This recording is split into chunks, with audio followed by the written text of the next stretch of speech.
macalin Awil Ali Khuure waa macalin wax ka dhiga dugsiga hoose dhexe Darwiish Buuhoodle waxaana macalin ahaa sida uu noo sheegay muddo gaadhayso 30 sano. Haddaba macalinka ayaa muddooyinkii u dambeeyay la jiifay xaalad caafimaad darro oo soo wajahday waxaana ku dhibaataysan yahay hoyga uu ka degan yahay magaalada Buuhoodle kaasi oo aanu saaka booqanay aniga iyo wariyaal kale waxaanu soo aragnay macalin Awil Ali Khuure oo ku sugan xaalad argagax badan leh isla markaana hoos jiifa geedkan loo waabay.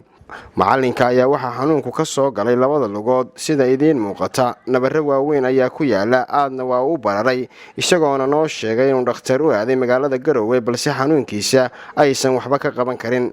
haddaba waxaan ummadda islaamka ee jecel khayrka gaar ahaan ardadii uu wax soo baray ee maanta badankooda ku kala sugan yihiin daafaha dunida iyo cid kastoo danaynaysa inay ka qayb qaadato dhakhtar sidii loo geyn lahaa maadaama uusan awoodin dhaqaalo inay soo caawiyaan. waana kan macalin Awil Ali Khuure oo ka hadlaya xaaladiisa caafimaad. nabaradani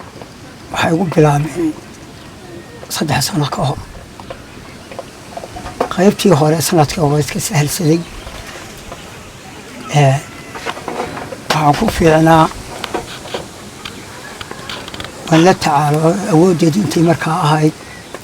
kula dagaalamo adinkan midigta oo seedaha iyo lafu soo daataan seedu soo daateen markaa waxaan u baahnahay maanta 3 sanadood maadaama soo waday macani ay nooc nafi nololba way ga dhamaatay dimadaha wixii haaban karaya wixii aan heli karay waxay soo taagtay maanta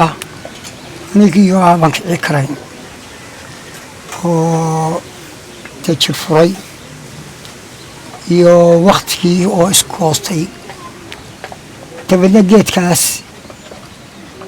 salkiisa iska hoos jiifsamaas inta ay ka dhamaanayso nabaradaasi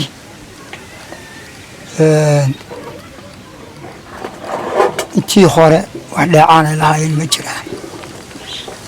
waxa ay wax daran waayay laakiin imika irida u furmayo ilaa ka soconaya si kastaba ahaatee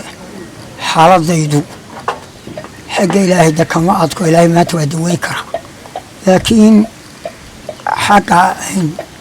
bini'aadamada aad bay u culusta. waxaan maanta aad ii qiiro geliyey macalin Awil Ali Khuure oo aad garanaysaan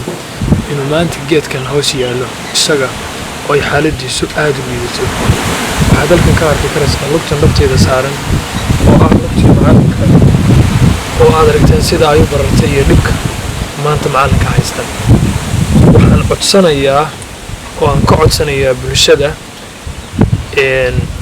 oo ay ugu horeeyaan ardaydiisii oo aan maanta in badan oo ka mid ah dhaqaaladeeyo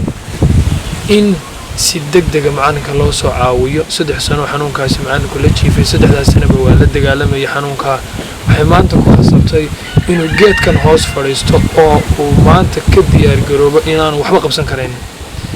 waxaan mar kale codsanayaa dadka muslimka ah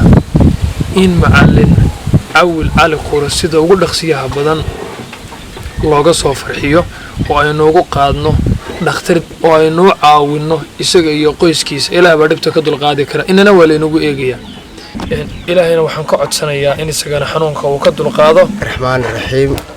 waxaan maanta soo booqanay aniga iyo Axmed Maxamed Nadiif oo matalina warbaahinta gobolka Cayn macalin Awil Ali Khuure oo kamida macallimiintii dugsiga hoose dhexe Darwiish islaamadiisa oo imika sida idin muuqata geedkan buu jiifaa. marka macalinku waxaan xusanayaa lugta wada aragtaan dhaawac culus baa kaga yaala. macalinku marka wuxuu u baahan yahay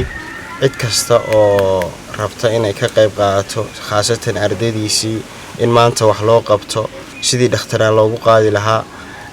waxaana kala soo xiriireysaan lambarkiisa oo shaashada idinka muuqda.